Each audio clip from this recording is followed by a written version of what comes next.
تو اس نے کہا کہ مجھے ابھی پتہ چلا ہے کہ اللہ تعالیٰ نے صدر ٹرمپ کو الیکشن جتوایا ہی اس لیے ہے کہ وہ عمران خان کو رہا کر سکے، اور یہ بات اس نے ایک اسپیس میں کہی، اور پھر کہا کہ میری امریکی ایڈمنسٹریشن کے لوگوں سے بات ہوئی ہے، یعنی وہی فکرہ جو اب یہ کہہ رہا ہے، یہ فکرہ اس نے اس وقت بھی کہا کہ میری ٹرمپ ایڈمنسٹریشن کے کچھ اہم لوگوں سے بات ہوئی ہے اور انہوں نے مجھے کہا ہے کہ یہ بات عمران خان کا مسئلہ ہمارے ایجنڈے پر ہے، اور آپ اسی ایک ہفتے کے اندر چند دنوں کے اندر ایک بڑی پیش رفت، بڑی ڈیولپمنٹ ہوتی دیکھیں گے۔ اور یہ وہی سلمان احمد خان قادیانی ہے جس نے پھر اب یہ دوبارہ خبر چلائی، اور کمال کی بات ہے اس پر سنجیدہ لوگوں نے بھی پروگرام کر دیے، اور جس طرح وہ ایک پی ٹی آئی کے ایک مجہول قسم کا صحافی ہے زبیر خان، بہت ہی مجہول قسم کا، یعنی اس کی ہر خبر ہی غلط ہوتی ہے، اس نے یہ خبر چلا دی۔ وہ جو نجم سیٹھی صاحب نے پھر جس پر تبصرہ کیا کہ جناب آرمی چیف یا ISI چیف جل کر اڈیالہ جیل پہنچے ہیں، اور انہوں نے عمران خان کو پاکستان اور بھارت کی جنگ یا تصادم کے حوالے سے پوری بریفنگ اس طرح دی ہے جیسے یہ حضرات کسی وزیر اعظم کو بریفنگ دیا کرتے ہیں۔ تو یہ ایک ظاہر ہے وہ زبیر احمد خان کا جو نام کا جو صحافی تھا، اس نے کوئی نشہ زیادہ کر لیا ہوگا یا اس نے جان بوجھ کر جھوٹ بولا، تو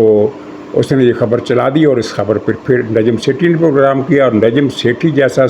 ثقہ آدمی جب پروگرام کرے تو پھر دوسرے پیچھے کیوں رہتے، پھر دوسروں نے بھی پروگرام کیا۔ بعد میں پتہ چلا کہ خبر الف سے لے کر یہ تک جھوٹی ہے۔ تو یہ جو ٹرمپ نے کہا یہ بھی سارا کا سارا جھوٹ ہے۔ ٹرمپ سے حافظ عاصم منیر کی جو ملاقات ہوئی اس کی پوری تفصیل وائٹ ہاؤس کے ذرائع نے بھی بتا دی ہے جن کو وہ بتاتے ہیں، اور پاکستان کے لوگوں نے بھی ان لوگوں کو بتا دیا جن کو وہ بتاتے ہیں کہ کیا کچھ زیر بحث آیا۔ سیدھی سی بات تھی، دہشت گردی کے امور پر بات ہوئی، پاکستان انڈیا کے تعلقات، تجارت اور ایران پر متوقع امریکی حملے کے حوالے سے بات ہوئی۔ ان چار باتوں کے علاوہ کوئی موضوع زیر بحث آیا ہی نہیں۔ دہشت گردی کے حوالے سے بات کرتے ہوئے ضمناً آرمی چیف نے عمران خان کا نام ضرور لیا کہ اس نے 9 مئی کو یہ کیا، یا دہشت گردی کے حوالے سے ایک لنک بنایا، تو ٹرمپ صاحب نے اس پر کوئی تبصرہ نہیں کیا، یعنی عمران خان کی فیور میں یا اس کے خلاف، اس کو یعنی بات کو سن لیا اور پھر دوسرے موضوعات پر بات ہوتی ہے۔ تو یہ جھوٹ گڑا جا رہا ہے۔ تو اسی طرح کا جھوٹ اب علیمہ خان نے گڑا ہے۔ جھوٹ گھڑنے والی مشین، ہم تو سمجھتے تھے کہ سب سے بڑی مشین عمران خان ہے، لیکن اب پتہ چلا کہ یہ بھی اچھی خاصی جھوٹ گھڑنے کی مشینری ہے علیمہ خان۔ اس نے کل کہا، اور اس پر بھی کافی پروگرام ہوئے ٹی وی پر، کہ کیا واقعی عمران خان کو ایسی آفر ہوئی ہے۔ اس میں کہا گیا کہ عمران خان کو آفر ہوئی ہے کہ آپ 9 مئی پر معافی مانگ لیں، ہم آپ کو تھوڑی سی سزا دے کر رہا کر دیں گے۔ تھوڑی سی سزا کی وضاحت بھی ہوگی۔ تھوڑی سی سزا سے مراد یہ ہے کہ یہ جو 2 سال تم نے جیل میں کاٹ لیے ہیں، حالانکہ قید کو 2 سال نہیں بنتے، تو یہ 2 سال جو قید تم نے کاٹ لی ہے، تقریباً ابھی 1 مہینہ رہتا ہے جس کے بعد 2 سال پورے ہو جائیں گے، تو یہ کافی سزا ہے، اور اس کے بعد ہم تمہیں گویا کہ تمہارے معافی مانگتے ہی ہم تمہیں رہا کر دیں گے۔ لیکن عمران خان ڈٹا ہوا ہے۔ یہ کوئی نئی پیشکش نہیں ہوئی ہے، اور اس طرح ہوئی بھی نہیں ہے جس طرح علیمہ خان نے جھوٹ گڑا ہے۔ یہ 1 سال پرانی پیشکش ہے، اور پیشکش نہیں ہے بلکہ نصیحت تھی یا مشورہ تھا کہ معافی مانگ لو تو مذاکرات ہو سکتے ہیں۔ جیل سے رہا کرنے کی بات کبھی نہیں ہوئی، اور ان دنوں میں تو بالکل سرے سے کوئی بات ہی نہیں ہوئی ہے۔ اور لوگ تو حاشیے نکال لیتے ہیں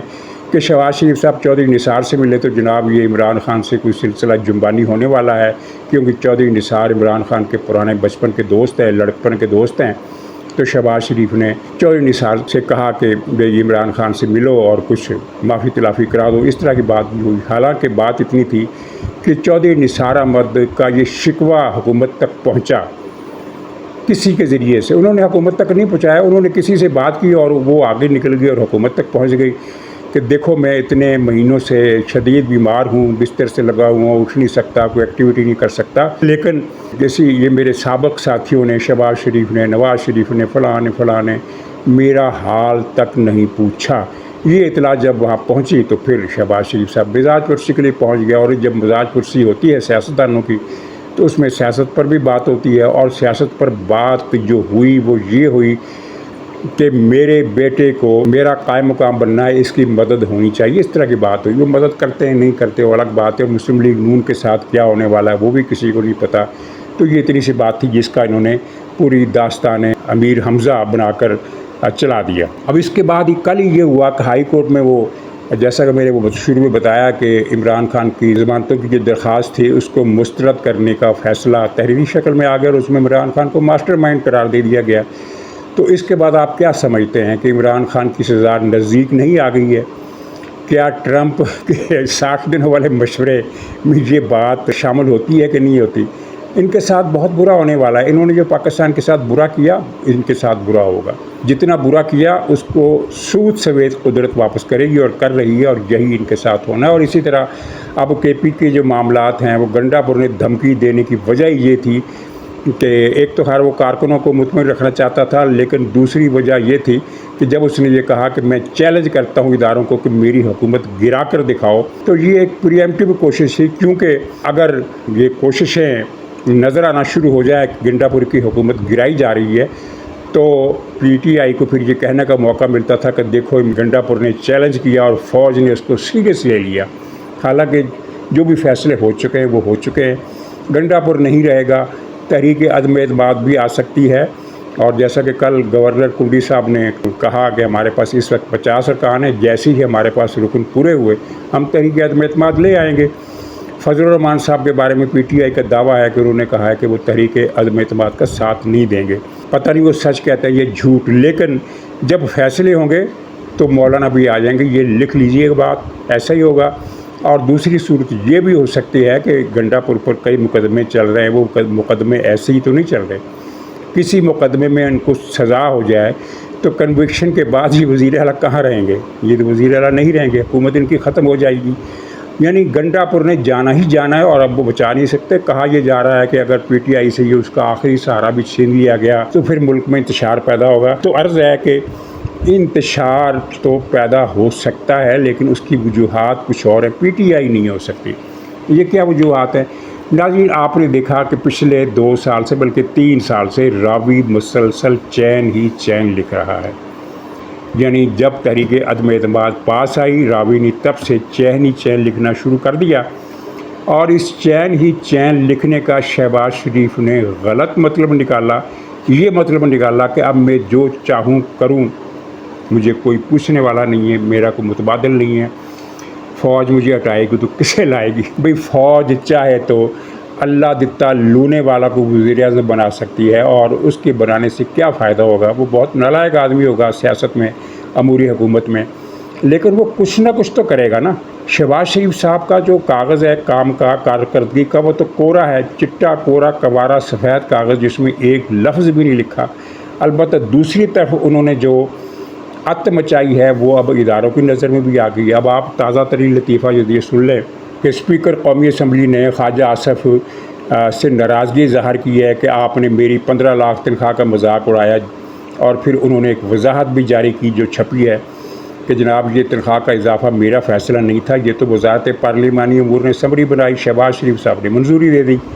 تو یہ شہباز شریف کی منظوری کا فیصلہ تھا۔ لطیفہ اس میں یہ ہے، یہ لطیفہ چند دن پرانا ہے، لیکن یہ اسپیکر قومی اسمبلی کے یہ ان 2 بیانات سے وہ لطیفہ تازہ ہو گیا۔ لطیفہ یہ ہے کہ وزیر اعظم کے حوالے سے یہ خبر چھپی ٹی وی پر چلی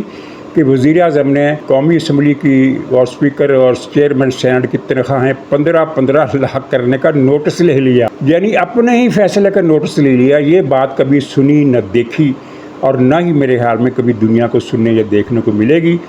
کہ وزیر اعظم ایک فیصلہ کرتا ہے اور جب اس پر دہائی مچتی ہے، شور مچتا ہے، تنقید ہوتی ہے، توئے لعنت ہوتی ہے، تو وزیر اعظم یہ بیان جاری کرتے ہیں کہ میں نے نوٹس لے لیا ہے۔ یہ ایک عجیب تماشا تھا جو مسلم لیگ نون کے حصے میں آیا ہے۔ اور پھر یہ ہوا کہ جو بجٹ آیا ہے، جب بجٹ آیا تھا تو ظاہر ہے ہم جیسے لوگ تو اسے سمجھنے میں بھی کئی دن لگا دیتے ہیں کہ اس میں کیا کئی چیزوں کو ہمیں پتہ نہیں ہے۔ دوسری بات یہ ہے، سچی بات کہ ہمارا اتنا وقت نہیں ہوتا کہ اتنا موٹا بجٹ ہم پڑھ سکیں اور سمجھ سکیں۔ تو یہ ماہرین معیشت اس کا پوسٹ مارٹم کرتے ہیں، اخبار نے بھی اس میں سے بہت ساری چیزیں نکال کر لے آتے ہیں جو اخبار میں چھپ جاتی ہیں، ٹی وی پر چل جاتی ہیں۔ بہت سی چیزیں ان کو نہیں پتہ چلتی، حالانکہ وہ ان کی بیٹ ہوتی ہے، بجٹ ان کی بیٹ ہوتا ہے، بیٹ ہونے کے باوجود وہ بہت ساری چیزیں مس کر دیتے ہیں جو پھر بعد میں آہستہ آہستہ سامنے آتی ہیں۔ دوسرے لوگ جو باریکی سے بجٹ کو پڑھتے ہیں وہ چیزیں نکال کر لے آتے ہیں۔ بعض چیزوں کا مطلب 2-3 شکوں کو ملا کر سمجھ میں آتا ہے، تو پھر اب آہستہ آہستہ پتہ چلا کہ یہ پاکستان کی پوری تاریخ کا 75 سالہ تاریخ کا بدترین اور سیاہ ترین بجٹ ہے، جس میں عوام پر وہ ظلم ڈھایا گیا ہے جس کا اس سے پہلے کسی نے سوچا بھی نہیں تھا۔ یعنی میں نے کل رات بھی کہا کہ ایک طرف تو انہوں نے وہ جو شہزادہ گروپ ہے، جو بادشاہ ہیں، جو شہزادے ہیں، جو جاگیردار ہیں، جو وڈیرے ہیں، جو بڑے بڑے افسر ہیں، جو پیر فقیر ہیں، جو گدی نشین ہیں، یعنی ہر قسم کے لٹیرے اور ڈاکوؤں کی جو کلاس ہے، جس کو ہمارے ہاں اشرافیہ کہا جاتا ہے۔ اشرافیہ کا لفظ نکلا شرف سے۔ شرف کا مطلب ہوتا ہے عزت۔ تو مطلب اس کا اصل میں اشرافیہ پھر یہ مختص اس لیے ہوا کہ چونکہ مسلمان معاشروں میں عزت ہمیشہ دولت مند کی ہوتی ہے، اس لیے اس طبقے کو پھر اشرافیہ کہہ دیا گیا۔ یعنی جو جتنا بڑا ڈاکو ہوگا اتنا بڑا وہ شریف ہوگا۔ یہ ہماری اردو لغت اور مسلم کلچر، اسلامی کلچر نہیں، مسلمان کلچر کی یہ ایک بائی پروڈکٹ ہے کہ جو جتنا بڑا ڈاکو ہوگا، جتنا بڑا ٹھگ ہوگا، جتنا بڑا اٹھائی گیرا ہوگا، جتنا بڑا ریپسٹ ہوگا، جتنا بڑا گنڈا ہوگا،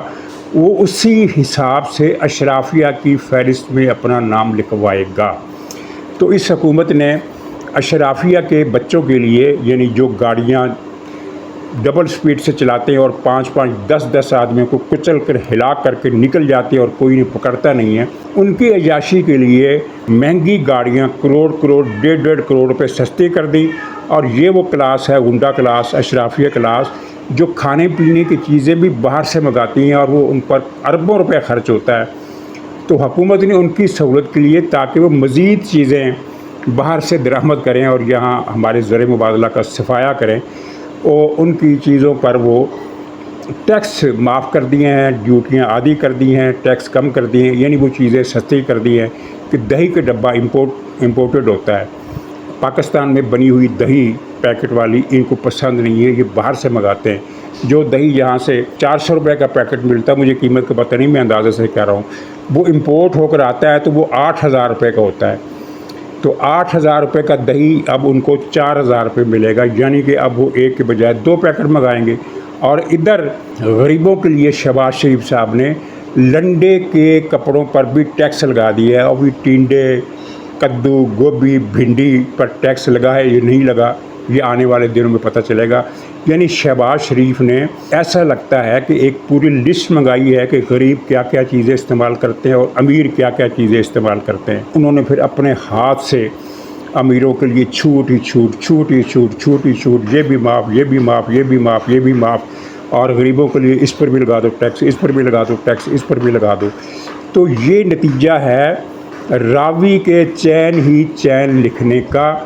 اور خطرے کی بات یہ ہے کہ اب یہ چیز زیادہ چلتی ہوئی نظر نہیں آتی جب کوئی اس طرح کا آدمی اس طرح کی حرکتیں کرنے لگتا ہے اور اس اعتماد میں آ جاتا ہے کہ مجھے تو کوئی ہٹا ہی نہیں سکتا، تو پھر اس کے ساتھ جو ہوتا ہے وہ اچھا نہیں ہوتا۔ ناظرین، ویسے بھی ہماری قسمت ہے کہ ہمیں اندرا گاندھی جیسا وزیر اعظم نہیں ملا، ہمیں شاہ فیصل جیسا بادشاہ نہیں ملا، یہ تو چیزیں چھوڑ دیجئے۔ ہمیں وہ ملے جو دن میں 4 مرتبہ اپنے ولایتی سوٹ پہنتے ہیں اور لوگوں کو دکھاتے ہیں کہ دیکھو ہمارے پاس ڈریسنگ کے لیے کتنا زیادہ، کتنا بڑا سٹور موجود ہے، کہ جن کی دیکھ بھال کے لیے بھی ہم نے نوکر رکھے ہوئے ہیں جو گنتی کرتے ہیں کہ اتنے 100 جوڑے دھلنے کو گئے تھے، اتنے 100 واپس آئے۔ تو پھر غریبوں کا یہی حال ہونا ہے جو شہباز شریف صاحب کر رہے ہیں۔ بہرحال شہباز شریف صاحب کو مبارک ہو، انہوں نے عوام کی چٹنی پیس کے رکھ دی ہے۔ ناظرین، اجازت دیجیے، انشاءاللہ اگلے ولاگ میں پھر ملاقات ہوگی، تب تک کے لیے خدا حافظ۔